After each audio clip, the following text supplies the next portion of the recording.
वाटेवरल्या पाऊलखुणा. प्रकरण 4. आशा सुलाखे महाजनांची स्नुषा झाली. विवाह होऊन नववधू सौ आशावहिनी सुलाखेंची कन्या महाजनांची ज्येष्ठ स्नुषा म्हणून या मोठ्या वाड्यात आली. तिचं मोठ्या हर्ष उल्हासात स्वागत झालं. आदरणीय बाबा, आजीबाई, काका, काकू, बाई, कुसुमात्या, भगवान काका, प्रभाकर काका, वसंत काका, दुर्गा काकू, कला काकू, लीला काकू, उत्तम काका या ज्येष्ठ मंडळींसह आम्ही सर्व चिल्ल्यापिल्ल्यांनी आनंद व्यक्त केला. प्रभाकाकाची आशा केवळ 1-1.5 वर्षाची होती. ती नवीन वहिनीस केवळ नी म्हणून आवाज देत असे. जया, लता, सविता, संगीता, मोहन, सुवर्णा, राजू, शोभा आम्ही सर्वांनीच वहिनीभोवती गराडा घातला होता. विवाहानंतर 7-8 दिवसातच काका, काकू, आत्या आपापल्या घरी निघून गेले. मोहन शिक्षणासाठी साकेगावलाच थांबला होता. तो विजू काकूकडेच राहत होता आणि खेळायला माझ्याकडे येत असे. अण्णाच्या लग्नापूर्वी आम्ही आमच्या घरात 5 जण राहत होतो. बाई, अण्णा, शोभा, राजू आणि मी. ताता आष्टीला आत्याकडे होता, पण आता आम्ही 7 जण झालो.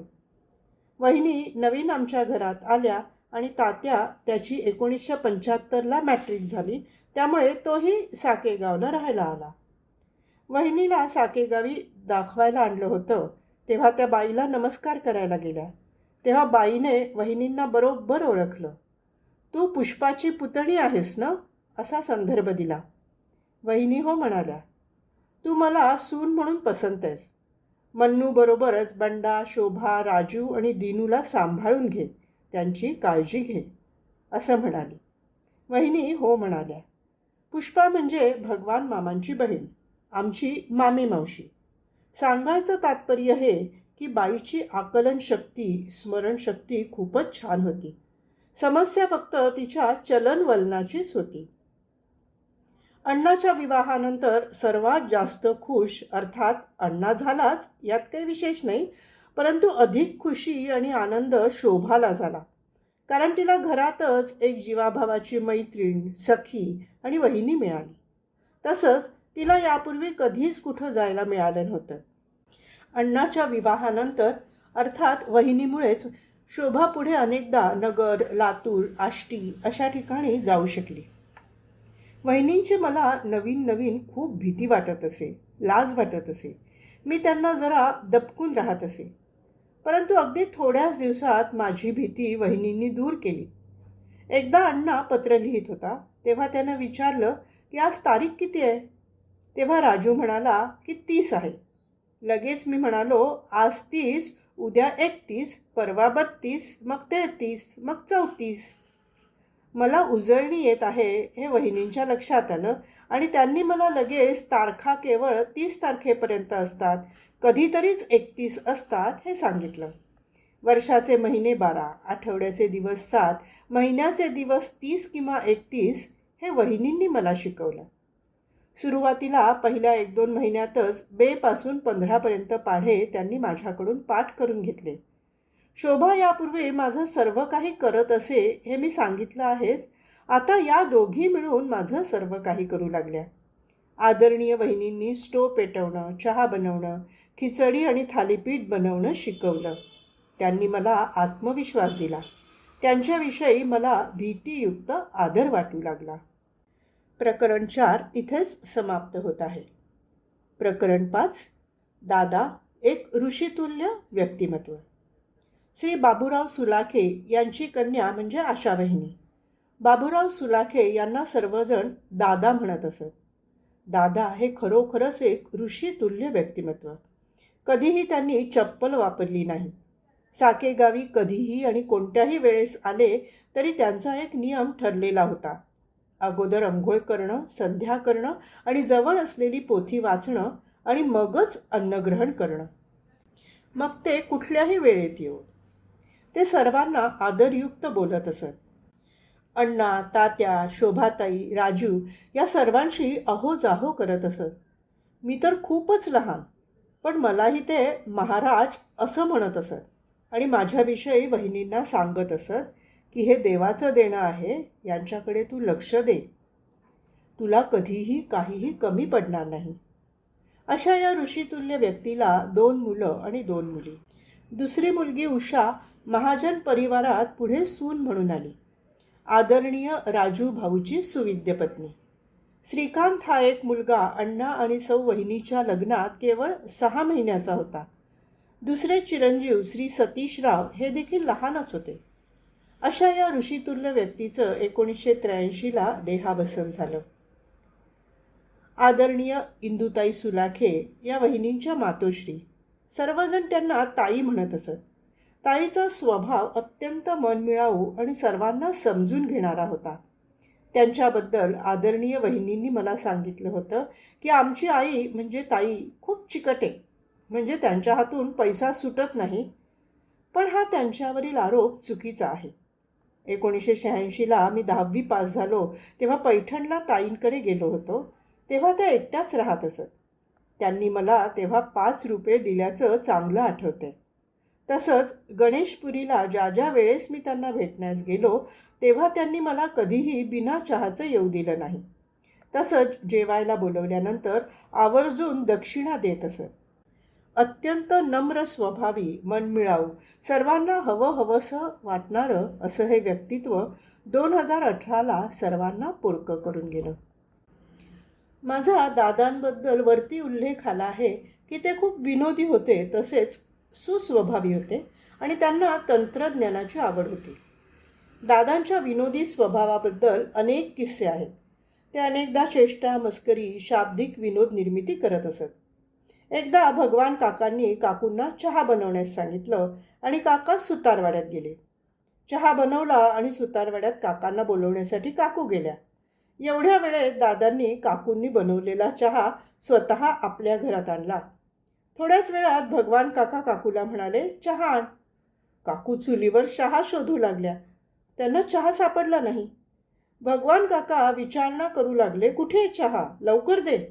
तेव्हा दादा म्हणाले की भगवान दादा ये, मी तुला चहा देतो, वहिनी देणार नाही. अर्थातच हा प्रकार भगवान काकांच्या लक्षात आला आणि कला काकूची चांगलीच भंबेरी उडाली. एकदा उत्तम काका पुण्याहून आले होते. त्यांनी विचारलं की बाबूदादा, भानुदास पाटलांचं काय चाललंय, कसे आहेत? दादा म्हणाले, ते गेले. उत्तम काका लगेच पाटलांच्या घरी त्यांच्या कुटुंबाला भेटण्यास गेले. तर त्यांचं स्वागत स्वतः भानुदास पाटलांनीच केलं. उत्तम काकांनी पुन्हा घरी येऊन दादांना विचारलं, तुम्ही असं खोटं का सांगितलं? तेव्हा दादांकडे उत्तर तयार होतं. दादा म्हणाले, अरे ते आपल्या वाड्यात आले होते, इथून गेले असं मी म्हणालो. अशा या दादांच्या विनोदी काही आठवणी आहेत. याच यांच्या स्वभावामुळे त्यांना खूप लोकप्रियता होती. गावात त्यांचा मित्रपरिवार खूप मोठा होता. एवढंच नव्हे तर गावात जे बाहेरून पोट भरण्यासाठी भिकारी, भणंग, बहुरूपी, शिकलगार, मसणजोगी येत असत, अशा सर्वांशीच दादा प्रेमाने, आपुलकीने वागत असत. दादांच्या निधनानंतर अनेक दिवस हे भटके लोक गावी आल्यानंतर आमच्या दादांची प्रेमाने चौकशी करत असत. त्यांना खूपच कमी आयुष्य लाभलं. 1926 ते 1972, केवळ 46 वर्ष. शांताबाई खरोखरच नावाप्रमाणे शांत, सुस्वभावी, मनमिळाऊ, सहनशील आणि सोशील. आमची जन्मदात्री आई, ती घरात आहे हा खूप मोठा आम्हा सर्वांसाठी आधार होता. कारण आजारी जरी असली तरी शेवटी ती जन्मदात्री आहे, आधार तर वाटणारच. शोभा किंवा वहिनी मला काही रागे वैतागे बोलल्या तर मी बाईजवळ जाऊन रडत असे आणि त्या दोघींचं नाव तिला सांगत असे. मी रोज बाईजवळ जात असे आणि बाईला त्रास देत असे. तिला सरळ चालता येत नव्हतं. 2 पाय आणि 2 हातावरती चालत असे. एकदा मी घोडा घोडा म्हणून तिच्या पाठीवर बसलो होतो. तेवढ्यात शोभा आली आणि तिने मला पटकन उचलून घेतलं आणि सांगितलं, बाईला त्रास होईल, ती आजारी आहे, तिच्या पाठीवर बसू नको. राजू शाळेत जाताना आणि येताना बाईला नमस्कार करत असे. 1975ला दसऱ्याच्या दिवशी शोभा काका आणि काकूंबरोबर नगरला गेली होती. बाईंची तब्येत नेहमीपेक्षा खूप सिरियस झाली. त्या दिवशी राजू शाळेत जाताना बाईला नमस्कार करून गेला. बाईशी बोलून गेला. 5 वाजता शाळेतून आल्यानंतर पुन्हा बाईकडे नमस्कार करण्यासाठी गेला. तेव्हा बाई गाढ झोपली असल्याचं त्याच्या लक्षात आलं. त्याने वहिनींना सांगितलं, बाईला छान झोप लागली आहे. वहिनींना शंका आली. त्यांनी दुर्गा काकूंना बोलावलं. दुर्गा काकू म्हणाल्या, सगळं संपलंय, बाई गेल्या आहेत. कोजागिरी पौर्णिमा 1975. माझी आई आम्हाला कायमचं सोडून गेली. ज्या वेळेस आणि ज्या दिवशी ती गेली त्याच क्षणी नगर इथे असताना शोभाला स्वप्न पडलं होतं की तू दिनूकडे लक्ष दे, त्याला अंतर देऊ नकोस, मी आता जाते. त्याच वेळेस अण्णा मोहट्याला पौर्णिमेनिमित्त गेला होता. तात्या, मी, वहिनी आणि राजू घरीच होतो. शोभाने व अण्णांनी बाईंची खूप सेवा केली, पण अंतिम समयी दोघंही जवळ नसणं हा दैव दुर्विलास. तात्या, राजू आणि वहिनींनी देखील त्यांच्या परीने खूप सेवा केली. मीच कपाळकरंटा. मला बाईची थोडीही सेवा करण्याची संधी मिळाली नाही किंवा तिच्यावर वैद्यकीय उपचार, औषधपाणी करण्याची संधी मिळाली नाही. प्रकरण 5 इथेच समाप्त होत आहे. प्रकरण 6. भाऊबंदकीमुळे वाडा गरजू लागला. 1975ला पाऊस पाणी खूप छान झालं होतं. सर्वत्र पाणीच पाणी झालं होतं. नदी, ओढे ओथंबून वाहत होते. गावदेवीच्या समोरील तलाव गच्च भरला होता. मारुतीच्या मंदिरासमोरील बारव गच्च भरली होती. राजूभाऊ, मोहन, गिरीश, गावातील इतर मुलं यांच्यासह मी नदीवर पोहायला जात असे. राजूभाऊ मला पोहायला नेण्यास टाळाटाळ करत असे, मात्र मी रडल्यावर नेत असे. पोहणं हा आम्हा मुलांचा आनंदाचा दैनंदिन कार्यक्रम होता. पोहताना आम्हाला भान राहत नसे. ओल्या अंगाने पाण्यातून बाहेर येऊन गरम वाळूत लोळणं, पुन्हा पाण्यात जाणं हे वारंवार होत असे. पावसाळा संपल्यानंतर गावात खर्जेची साथ आली. अनेकांना खरूज झाली होती. खरूज म्हणजे काय मला माहीत नव्हतं. मला खरूज व्हावी असं मला वाटत असे. खरूज हा शब्द खजुरासारखा छान वाटत होता. एकदा मी राजूला म्हणालो, मला खरूज व्हायला पाहिजे. तेव्हा राजू म्हणाला, असं बोलू नको. खरूज म्हणजे अंगावर फोड येतात आणि ते खूप दुखतात.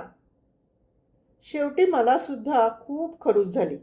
इतकी की मला उठता बसता देखील येत नव्हतं. कपडेही घालता येत नव्हते. बाई गेली त्यावेळेस मी खर्जेने आजारीच होतो. त्यावेळेस आदरणीय वहिनींनी माझी खूप सेवा केली. आंघोळ करताना राजू, शोभा किंवा राजू आणि वहिनी माझ्या अंगावर थंड पाण्याचे शिपके मारत असत. तसेच खर्जेचे औषध लावत असत.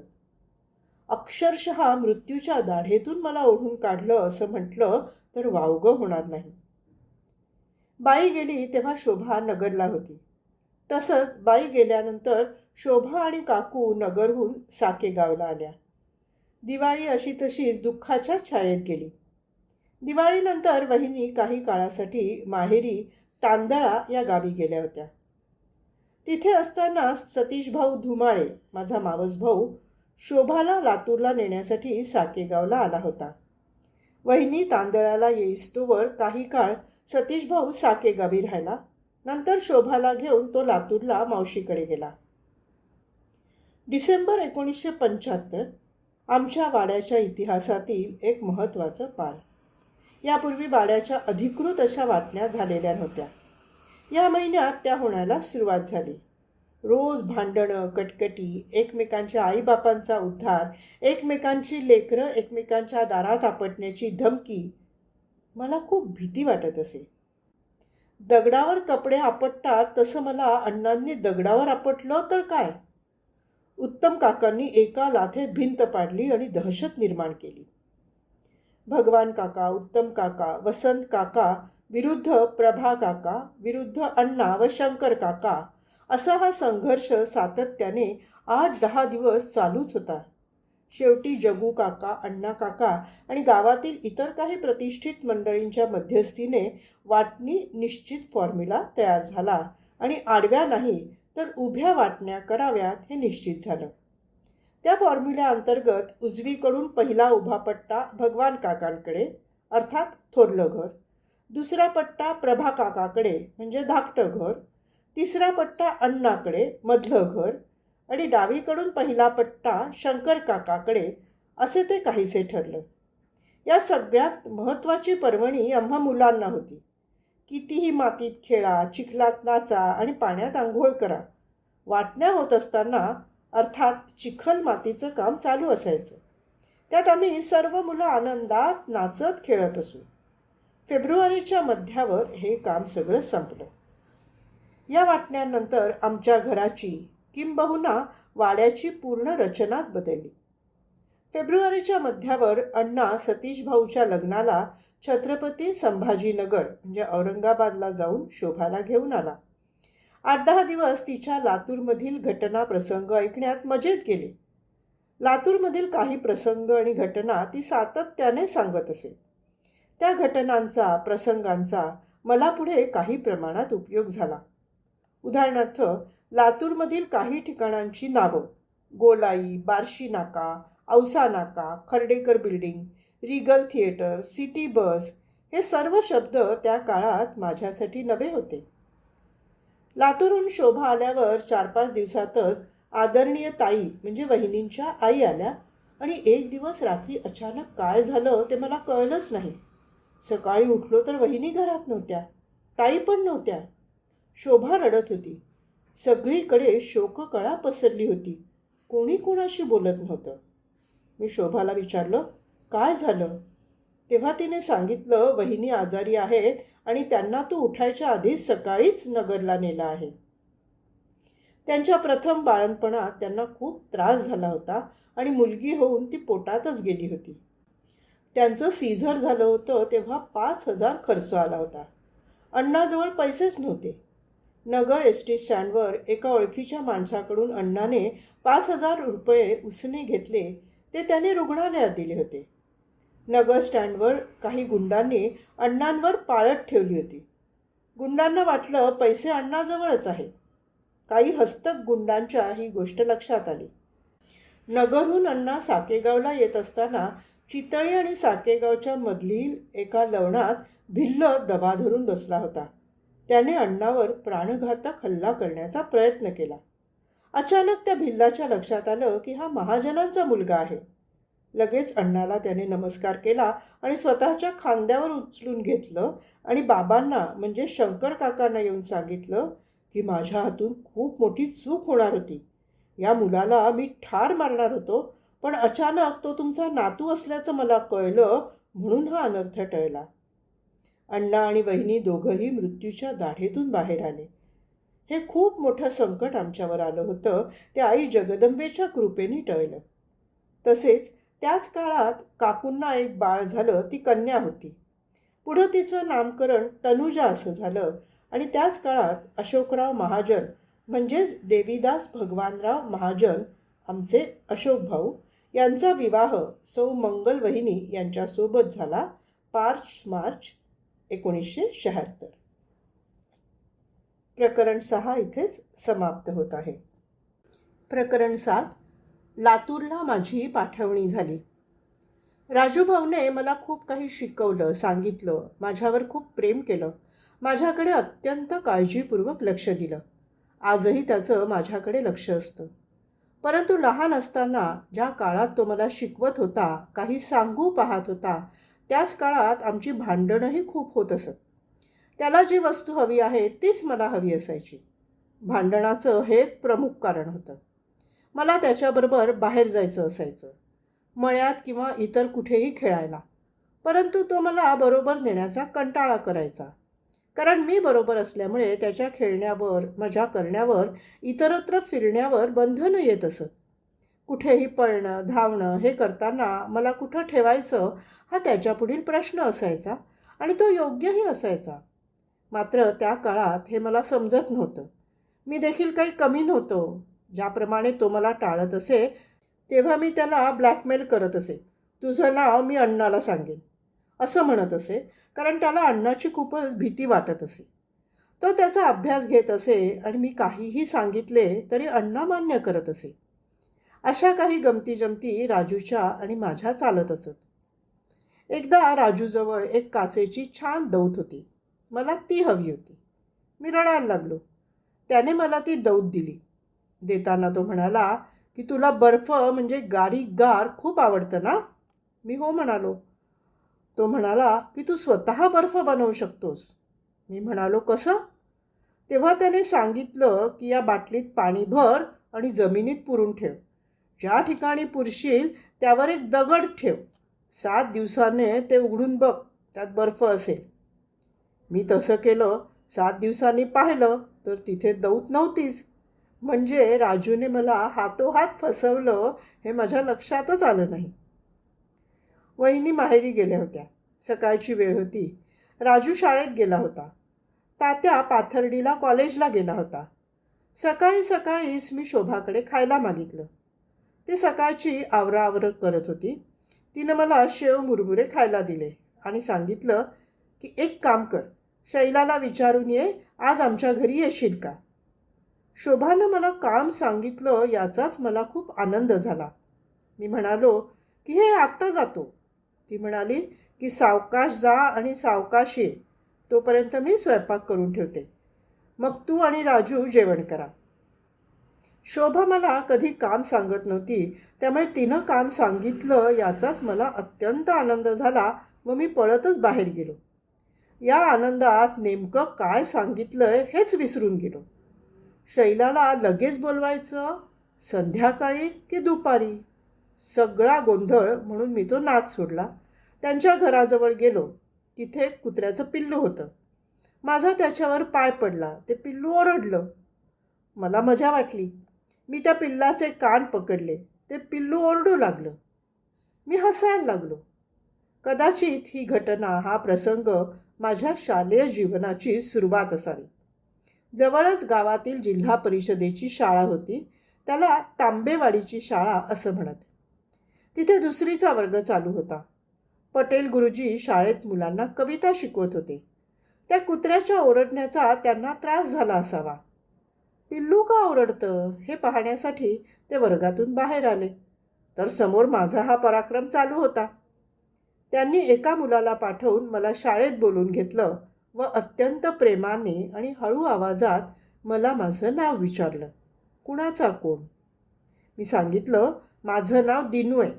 मी मन्नू काकाचा भाऊ आहे. ते म्हणाले, आजपासून लगेच, आत्तापासून माझ्या वर्गात यायचं. रोज, कधीही शाळा बुडवायची नाही. अभ्यास करायचा. कुत्र्या मांजराला मारायचं नाही. त्यांची आई तुला चावेल. त्यांनी मला एक लेमनची गोळी खायला दिली आणि गुरुजी कविता शिकवू लागले. उठ मुला, उठ मुला, बघ हा अरुणोदय झाला. किलबिलती बागडती झाडांवरती पक्षी किती. कदाचित अज्ञानात झोपलेल्या दिनूला ते उठवत असावेत. त्याच दिवशी ती कविता मी मुखोद्गतही केली. गुरुजींनी माझ्याकडून कविता लगेच म्हणून घेतली. मी बरोबर म्हणालो. गुरुजी खूप खुश झाले व मुलांना म्हणाले, याला रोज घरी नेऊन सोडायचं व शाळेत घेऊन यायचं. कोण तयार आहे, उभं राहा. महेश जोशी घेवरीकर शंकरदादांचा माझी जबाबदारी घेण्यास तयार झाला. अत्यंत मैत्रीपूर्ण पद्धतीने तो मला घ्यायला व सोडवायला यायचा. तसंच सुट्टीच्या दिवशी खेळायलाही यायचा. मी रोज गावातल्या शाळेत डोळस मुलांबरोबर जाऊ लागलो. याचा मला खूप आनंद झाला व माझं पाठांतर पाहून गुरुजी कौतुक करू लागले व इतर मुलं माझी मित्र झाली. त्याच तांबेवाडीत इतरही 2 वर्ग होते. तिथे अनुक्रमे सातपुतेबाई व सातपुते गुरुजी होते. सर्व शिक्षक वृंद माझ्यावर खुश होते. सर्व शिक्षा अभियानाअंतर्गत गावातच एकात्म शिक्षण पद्धत आज महाराष्ट्रात चालू आहे. या योजनेनुसार आपापल्या गावातच अंध विद्यार्थ्यांना गावातील डोळस शाळेत शिकण्याची व्यवस्था आहे. तिथेच ब्रेल लिपी शिकण्याचीही जिल्हा परिषदेमार्फत व्यवस्था केली जाते. अंध शाळेवरील ताण कमी व्हावा या उद्देशाने शासनाने सन 2002-03 पासून महाराष्ट्रात ही योजना सुरू झाली आहे. धन्य ते पटेल गुरुजी व सलाम त्यांच्या कल्पकतेला. त्यांनी या योजनेचा प्रयोग माझ्यावर 1975लाच केला होता. माझं पाठांतर आणि अभ्यास करण्याची पद्धत पाहून पटेल गुरुजींनी अण्णाला आणि तात्याला सांगितलं की दिनूचं नाव आमच्या शाळेत दाखल करा. अण्णा म्हणाला की याला अंधशाळेत पाठवायचं आहे. गुरुजी म्हणाले की काय करायचं ते लवकर करा. एक चांगला विद्यार्थी घडण्यापासून वंचित राहील. शेवटी 1977 आलं. 4थीच्या वर्गात मी जाऊन बसू लागलो. पटेल गुरुजींच्या हे लक्षात आलं की अजून जिल्हा परिषदेच्या शाळेतही माझं नाव घातलं नाही आणि अंधशाळेतही सोडलं नाही. गुरुजी पुन्हा अण्णाला म्हणाले की याचं काय केलं, अजून तुम्ही सांगितलं नाही. अण्णा म्हणाला की याचं नुकसान होऊ नये असं आम्हालाही वाटतं, परंतु हिंमत होत नाही. त्याला दूर कसं नेऊन सोडायचं, लोक काय म्हणतील. आमची आई गेली, वडील गेले आणि आंधळ्या भावाला लांब नेऊन टाकलं आणि त्याला स्वतःला सगळं जमलंही पाहिजे. त्याला लांब सोडायला आमचं मन होत नाही. तेव्हा गुरुजी म्हणाले, हे पहा, भावनेपेक्षा कर्तव्य श्रेष्ठ असतं. त्याचं नुकसान होईल. काय निर्णय घ्यायचा आहे तो तुम्ही लवकरात लवकर घ्या. आम्हीही शिकवण्यास तयार आहोत आणि तुम्ही अंधशाळेतही नेऊन त्याला सोडू शकता. शेवटी अण्णांनी पुण्याला वसंत काकांना पत्र पाठवून तेथील अंधशाळेची चौकशी करण्यास सांगितलं आणि तिथला पत्ता पाठवण्यास सांगितलं. वसंत काकांचे लवकरच अंधशाळेचा पत्ता असलेलं पत्र आलं. ते पत्र पाहून बहिणी आणि शोभा म्हणाल्या की पुण्याला सोडण्यापेक्षा मावशी म्हणतेच आहे तर लातूरला सोडावं. अण्णा म्हणाला की लातूर आपल्याला लांब पडतं, पुणे जवळ आहे, एका दिवसात जाऊन येतो. तेव्हा बहिणी म्हणाल्या की माय मरावं आणि मावशी उरावं असं म्हटलं जातं. किमान सणावाराला तरी मावशी घरी आणतील, म्हणून पुण्याऐवजी लातूरला सोडावं असं आम्हाला वाटतं. शेवटी ऑगस्ट 1977ला लातूरला नेऊन सोडण्याच्या संदर्भात अण्णाने विचार केला. प्रकरण 7 इथे समाप्त होत आहे. ही फाईल इथे समाप्त होत आहे.